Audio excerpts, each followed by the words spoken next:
வணக்கம்.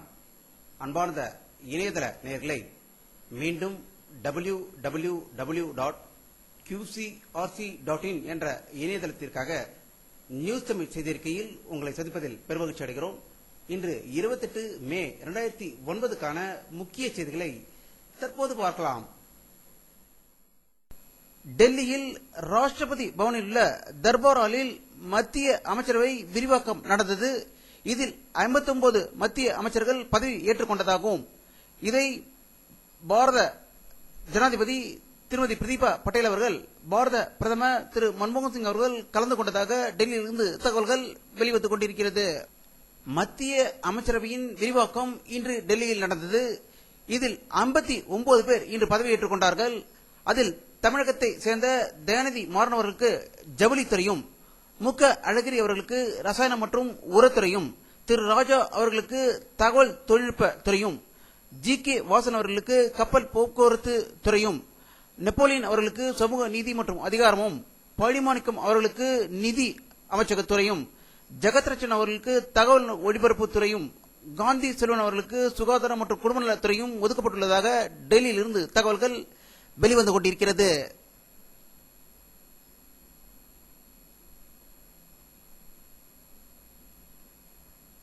மத்திய அமைச்சரவை இன்று விரிவாக்கம் செய்யப்பட்டது.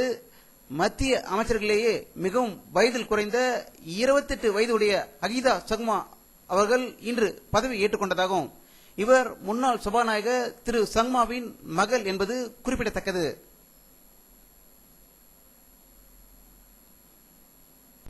தமிழக முதல்வர் கருணாநிதி அவர்கள் இன்று நடந்த ஒரு திருமண நிகழ்ச்சியில் கலந்து கொண்டு பேசுகையில், ஆரியர்களுக்கும் திராவிடர்களுக்கும் நடந்த இந்த தேர்தலில் மக்கள் விழிப்புணர்ச்சியோடு திராவிடர்களுக்கு வாக்களித்து அமோக வெற்றி பெற செய்திருக்கிறார்கள் என்றும், ஆரியர்களின் அயோக்கியத்தனம் இந்த தோல்வி முக்கிய காரணம் என்றும், ஆரியர்களின் செல்வாக்கு இந்தியாவில் இல்லை என்பது நிரூபணம் ஆகி இருக்கிறது என்று கூறியதாக தகவல்கள் வெளிவந்து கொண்டிருக்கிறது.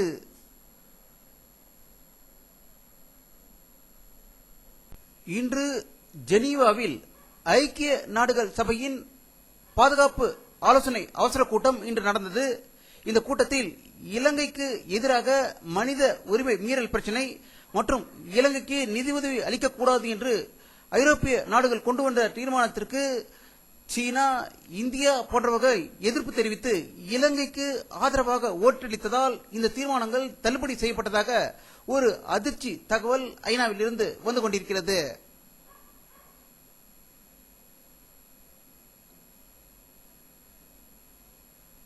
ஐநா சபையில் மனித உரிமை குழுவின் இலங்கை அரசுக்கு எதிராக கொண்டு வந்த தீர்மானத்திற்கு இந்தியா ஆதரவு அளித்தது தமிழர்களுக்கு மட்டுமல்லாமல் மனித குலத்திற்கே இந்தியா துரோகம் செய்து விட்டது என்று இலங்கை தமிழர் பாதுகாப்பு இயக்க ஒருங்கிணைப்பாளர் திரு பழ நெடுமாறன் குற்றம் சாட்டியுள்ளதாக தகவல்கள் வெளிவந்து கொண்டிருக்கிறது.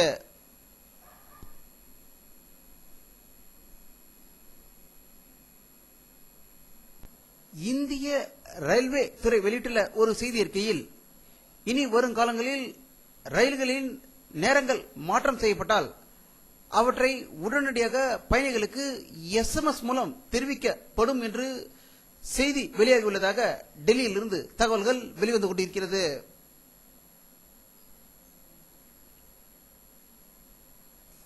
இந்திய விமானப்படையின் புதிய ரக ரேடார் விமானம் இணைக்கப்பட்டுள்ளதாகவும், இந்த விமானத்தை இஸ்ரேலில் இருந்து வடிவமைப்பு செய்யப்பட்டதாகவும், இது 500 கிலோமீட்டர் தூரம் வரையில் கண்காணிக்க ஈடுபடும் என்று தகவல்கள் வெளிவந்து கொண்டிருக்கிறது.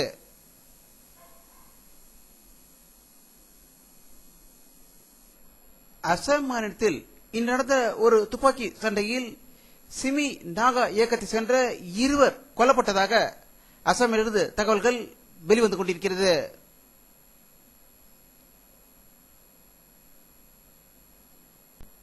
பாகிஸ்தானில் நேற்று லாகூரில் நடந்த தற்கொலைப்படை தாக்குதலில் 45 பேர் உயிர் இழந்தது அனைவரும் அறிந்தது. இன்று பெஷாவர் நகர் நடந்த ஒரு பயங்கர குண்டுவெடிப்பில் 2 பேர் உயிர் இழந்ததாகவும், நேற்று நடந்த தாக்குதலுக்கு தாலிபான்கள் பொறுப்பேற்றுள்ளதாக இஸ்லாமாபாத்தில் இருந்து தகவல்கள் வெளிவந்து கொண்டிருக்கிறது.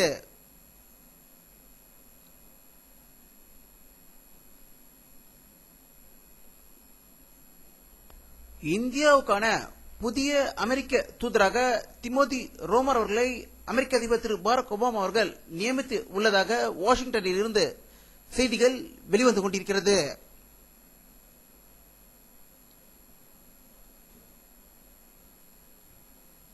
மியான்மர் நாட்டில் கைது செய்யப்பட்டு வீட்டு சிறையில் இருக்கும் விடுதலை போராட்ட தியாகி திருமதி சுங்கி அவர்களை சிறையிலிருந்து விடுதலை செய்ய முடியாது என்றும் எங்களுடைய உள்நாட்டு பிரச்சனைகளில் வெளிநாடுகள் தலையிடக்கூடாது என்று அறிக்கை விட்டுள்ளதாக செய்திகள் மியான்மரிலிருந்து வந்து கொண்டிருக்கிறது.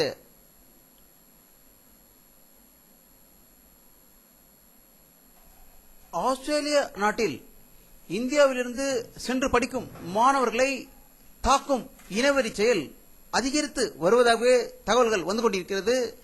நேற்று நடந்த ஒரு சம்பவத்தில் ஆந்திராவை சேர்ந்த சரவணகுமார் என்பவரை ஸ்க்ரூ டிரைவரில் குத்தி அடித்து ஒதுக்கியதாகவும் அதில் 4 பேர் படுகாயமடைந்ததாகவும் சரவணகுமார் படுகாயமடைந்து ஆஸ்பத்திரியில் இருப்பதாக தகவல்கள் வெளிவந்து கொண்டிருக்கிறது.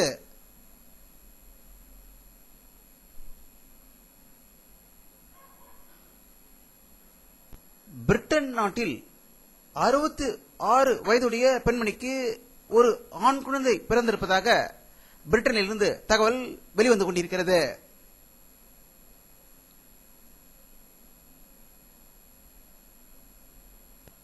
மத்திய அமெரிக்க நாடான ஆண்ட்ரோஸில் நடந்த பயங்கர பூகம்பத்தில் 7.1 லிட்டர் பதிவானதாகவும் இதில் பல வீடுகள் நொறுங்கியதாகவும் சேதத்தின் விவரங்கள் உடனடியாக தெரியவில்லை என்று செய்திகள் வெளியாகிக் கொண்டிருக்கிறது.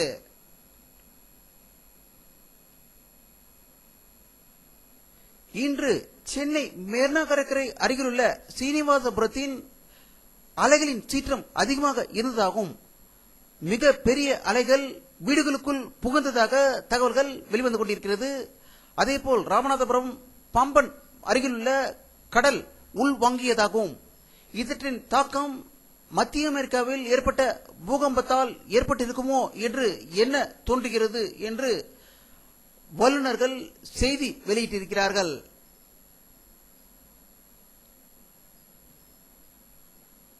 வானிலை அறிக்கை 28 மே 2009 பிற்பகல் 4 மணியில் எடுக்கப்பட்ட சேட்டலைட் புகைப்படத்தை தற்போது பார்த்துக் கொண்டிருக்கிறீர்கள். தமிழகத்தில் லேசான மேகமூட்டங்கள் இருப்பதை காணலாம். வங்க கடலில் மேகமூட்டங்கள் அதிகம் இருக்கிறது. அவை தமிழகத்தை நோக்கி வருமா என்பது இன்னும் ஒரு சில நாட்களில் தெரிந்துவிடும். இன்றும் வெயிலின் தாக்கம் அதிகமாக இருந்ததாகவே தகவல்கள் வெளிவந்து கொண்டிருக்கிறது.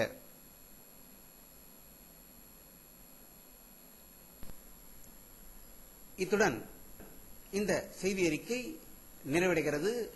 மீண்டும் நியூஸ் தமிழ் செய்தி அறிக்கையில் உங்களை சந்திக்கும் வரை உங்களிடமிருந்து விடைபெறுவது உங்கள் கே பாலாஜி. நன்றி.